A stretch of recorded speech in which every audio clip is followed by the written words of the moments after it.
আসসালামু আলাইকুম।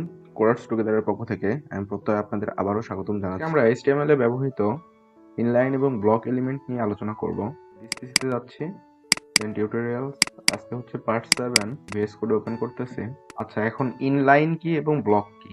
ইনলাইন বলতে আপনি যখন কোনো টেক্সট লিখবেন এটা তো বাই ডিফল্ট পাশাপাশি বসবে, তাই না? তো যদি পাশাপাশি না বসে নিচে বসে, সাপোজ ব্রেক বা লাইন ব্রেকের যে ট্যাগটা ছিল, ব্রেক ট্যাগ দিয়ে যদি কোনো লেখাকে নিচে নিয়ে আসা হয়, এটা হচ্ছে ইনলাইন। দুইটা টেক্সট ছিল, এটাকে আমি লাইন ব্রেক ট্যাগ ইউজ করে লাইন ব্রেক দেওয়ার মাধ্যমে এটাকে আমি নিচে নিয়ে আসছিলাম। বাট যেই ট্যাগগুলা ব্লক ট্যাগ, সেইটা আর টেক্সটের কন্টেন্ট যতটুকু হবে সেই সম্পূর্ণ জায়গা জুড়ে সেটা থাকবে। H1 হেডিং যতগুলো ট্যাগ আছে H1 থেকে H6 পর্যন্ত সবগুলোই ব্লক টাইপের ট্যাগ। lorem3 এই যে দেখতেছেন, এখানে কিন্তু আমার এতটুকু জায়গা প্রয়োজন হচ্ছে।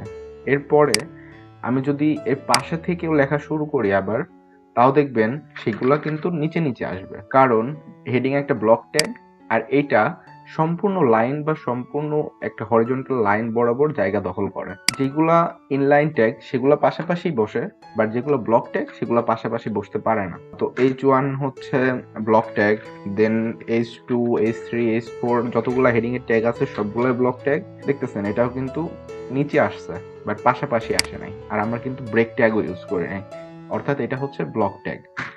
এরপরে আমি যদি অ্যাঙ্কর ট্যাগ দেখি, অ্যাঙ্কর ট্যাগটা ইনলাইন ট্যাগ লরেম। এরপরে আমি আবারও একটা অ্যাঙ্কর ট্যাগ নিচ্ছি আর এখানে আমি লরেম 5 লিখে দিচ্ছি। দেখেন এটা কিন্তু পাশাপাশি আসছে, কারণ ট্যাগটা একটা ইনলাইন ট্যাগ। এই কারণে এটা শুধুমাত্র এই টেক্সট লিখতে যতটুকু জায়গা লাগতেছে ঠিক ততটুকু জায়গা দখল করতেছে।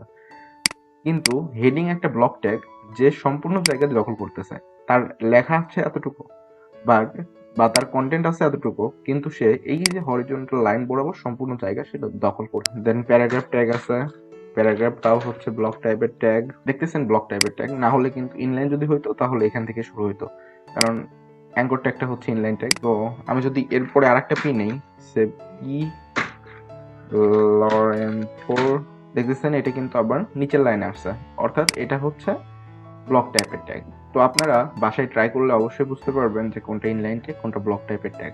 আপনারা বাসায় দুইটি ট্যাগ পাশাপাশি রাখবেন, রেখে আজ পর্যন্ত যে ট্যাগগুলো আপনাদের দেখা হয়েছে ওগুলো সবগুলো পাশাপাশি রাখবেন, রাখে দেখবেন যে কোনটা সম্পূর্ণ জায়গা দখল করে বা তার টেক্সট কতটুকু আছে সে কতটুকু জায়গা দখল করতেছে। এটা হলে আপনারা বুঝতে পারবেন যে একটা ইনলাইন ট্যাগ কোনটা আর ব্লক টাইপের ট্যাগ কোনটা। এরপরেও ইনলাইন ব্লক আর তারপরে আদার্স যে বিষয়গুলো আছে, মার্জিন প্যাডিং, এই জিনিসগুলো আমরা যখন স্টাইল নিয়ে আলোচনা করব বা সিএসএস নিয়ে আলোচনা করব তখন আপনারা বিস্তারিত আরো ভালোভাবে জানতে পারবেন।